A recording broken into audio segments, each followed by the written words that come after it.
السلام علیکم۔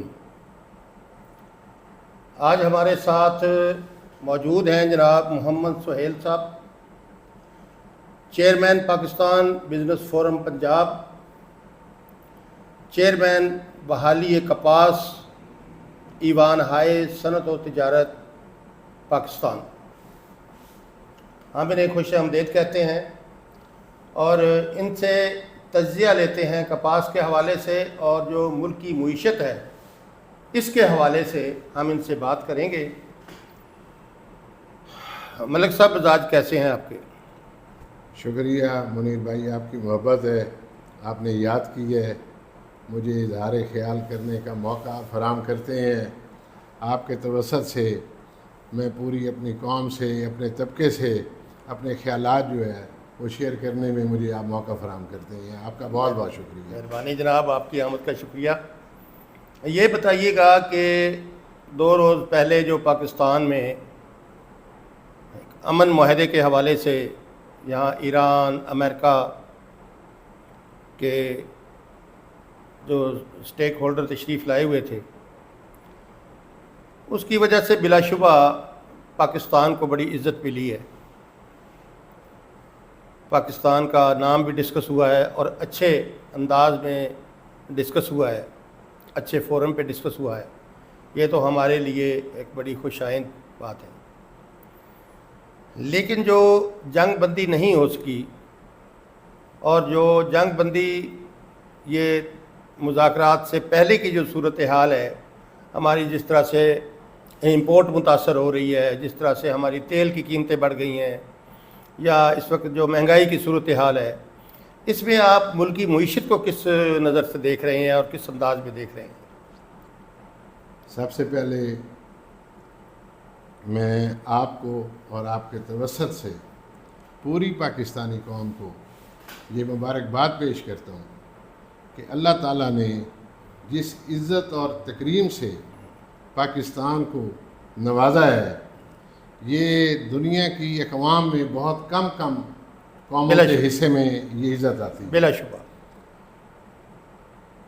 پاکستان کے لیے 1947 میں ہم کلمہ کے نام پر وجود میں آئے، ایک وہ بہت بڑا ہمارے لیے خوشی کا مقام تھا۔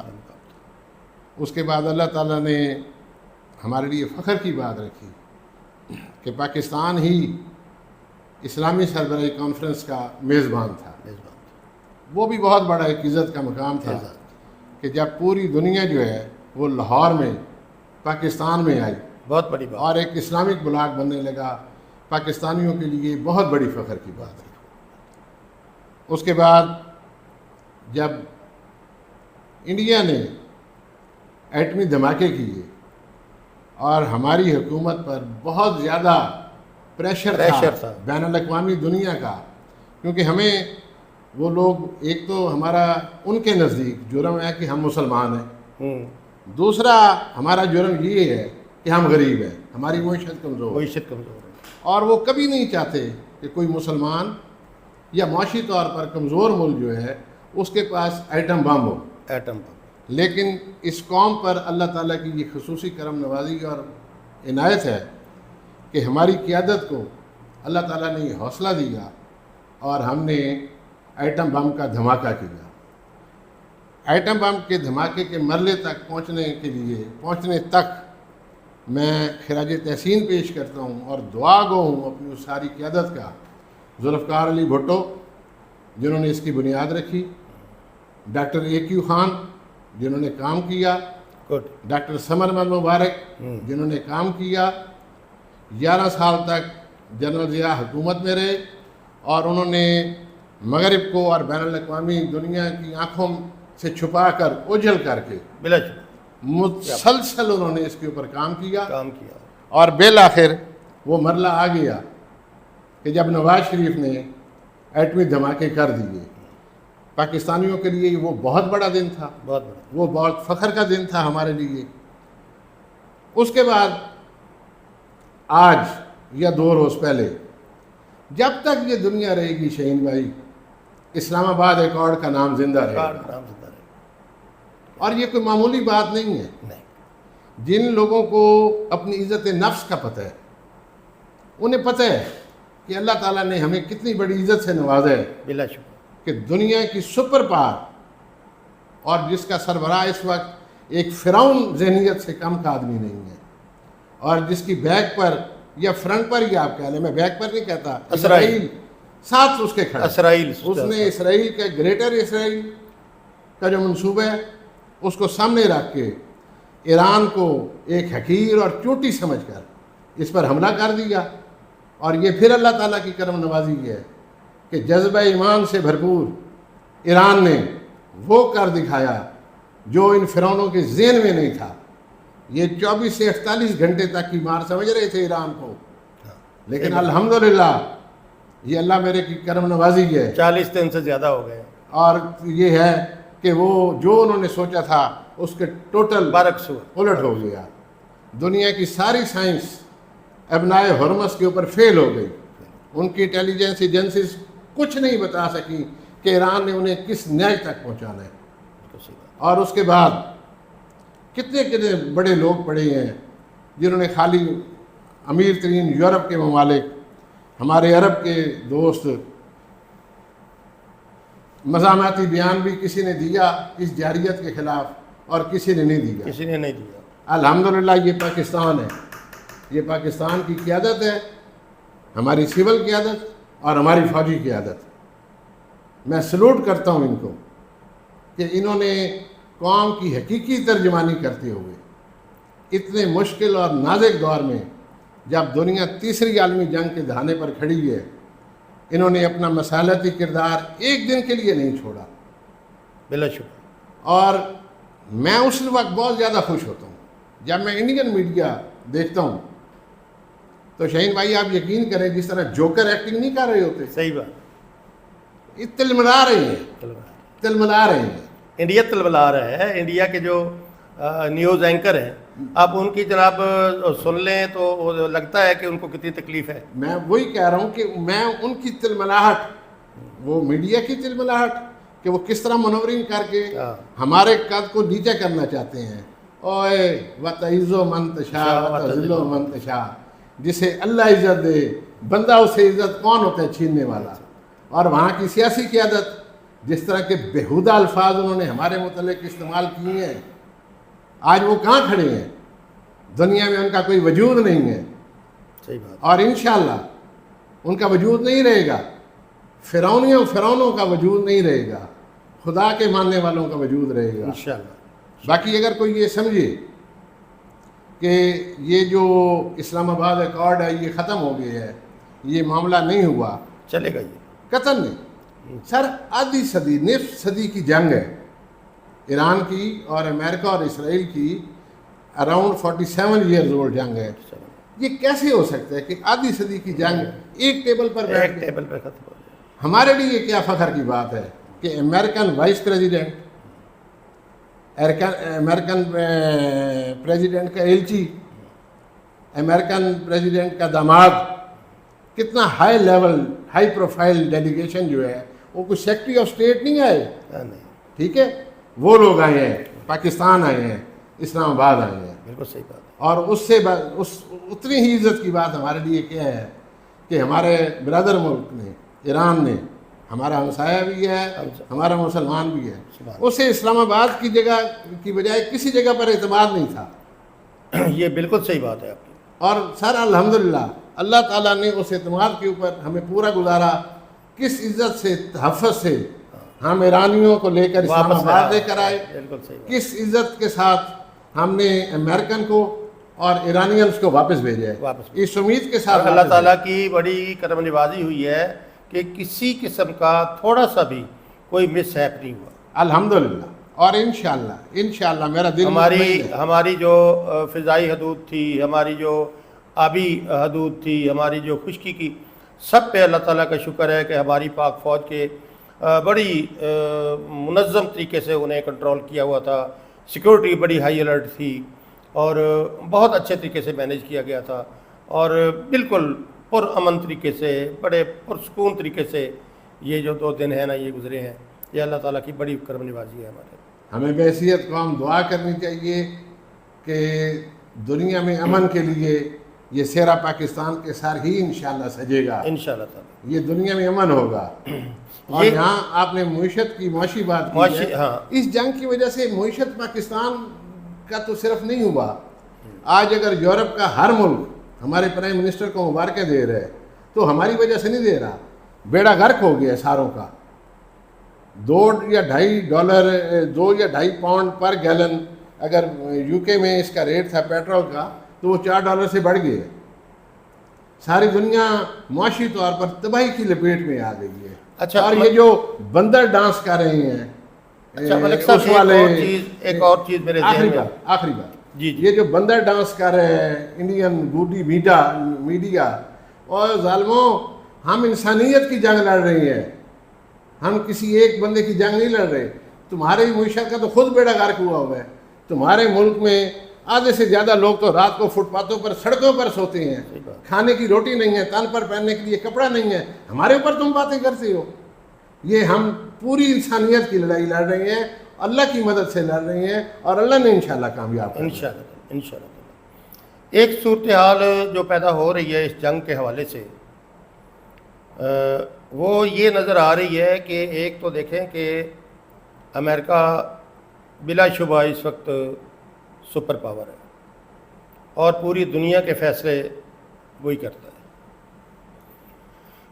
اس جنگ میں جو کچھ چیزیں چینج ہوئی ہیں نا، وہ یہ ہوئی ہیں کہ ایک تو امریکہ کا یہ تاثر تھا کہ جس ملک میں بھی یہ اپنی فوجیں رکھتا تھا یا جو ان سے یہ جگہ لیتا تھا اپنے بیٹھنے کے لیے یا وہاں اسٹے کرنے کے لیے، تو یہ پیغام دیا جاتا تھا کہ جی ہم آپ کو سیکورٹی پرووائڈ کر رہے ہیں۔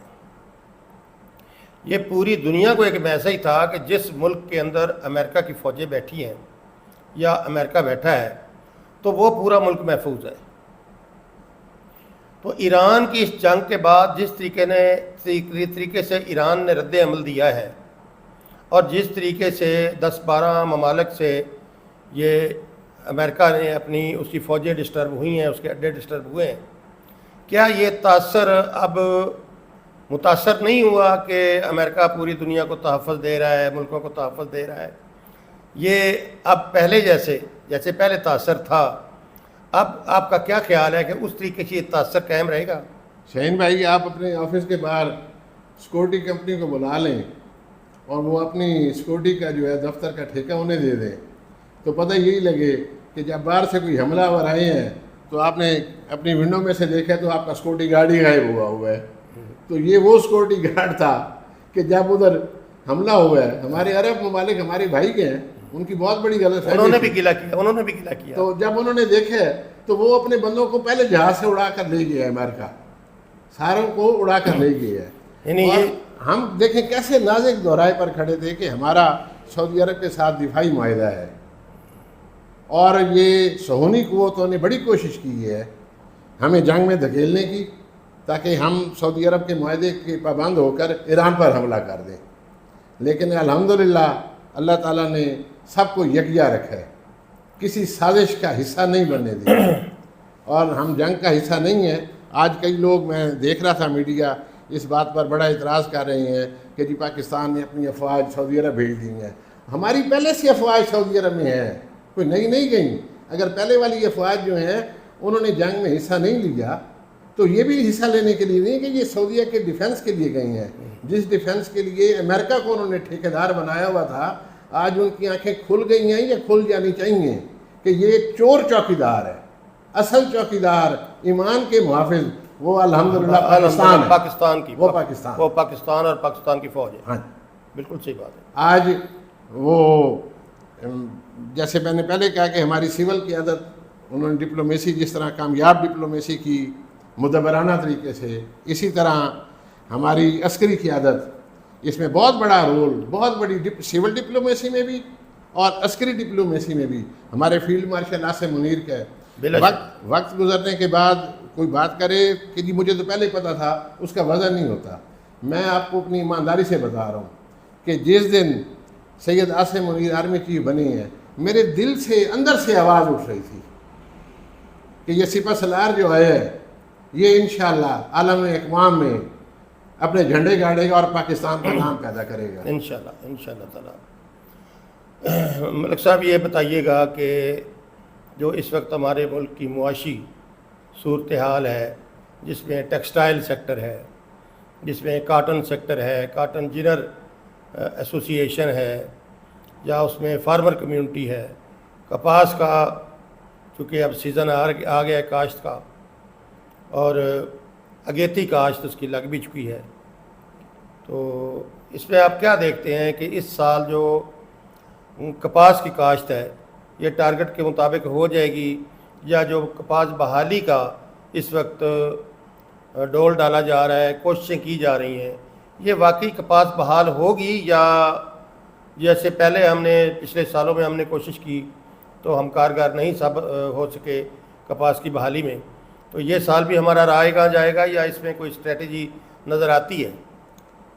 منیر بھائی بات یہ ہے، آپ کے ساتھ بھی میری اکثر تبادلہ خیال ہوتے ہیں اور ہر جگہ پر میں ایک ہی بات کرتا ہوں کہ پاکستان کی ترقی کے اگر 100 راستے ہیں تو ان میں سے 1 سے لے کر 10 تک، 15 تک، 20 تک جو راستہ ہے وہ ہے زراعت کی، وہ زراعت، اور اس زراعت میں جو میجر کمپوننٹ ہے وہ کپاس ہے۔ تو کپاس جب تک ہمارے ملک میں کپاس کی پیداوار زیادہ ہوتی رہ گئی، آپ اس کا موازنہ کریں کہ ہمارے اس وقت بیرونی قرضے کتنے تھے، ہم ایکسپورٹ کتنی کر رہے تھے، اور اس کے مقابلے میں ہماری امپورٹ کتنی کم تھی۔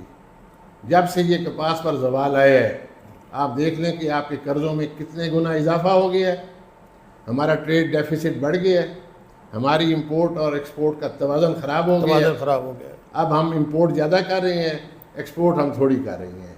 جب تک کپاس کی بحالی نہیں ہوگی، زراعت کے اوپر خصوصی توجہ نہیں دی جائے گی، ہم خود انحصاری کی منزل کی طرف نہیں چل جائیں گے۔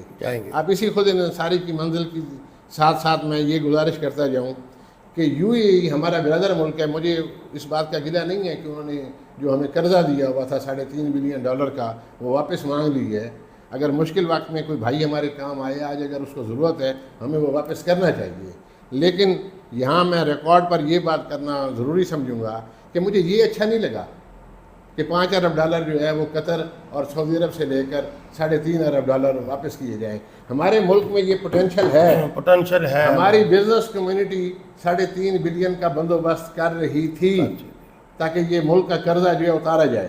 ہم سارے محب الوطن ہیں، ہم اس وطن سے پیار کرتے ہیں، ہمیں پتہ ہے یہ وطن ہے تو ہم ہیں، وطن نہیں ہے تو ہم نہیں ہیں۔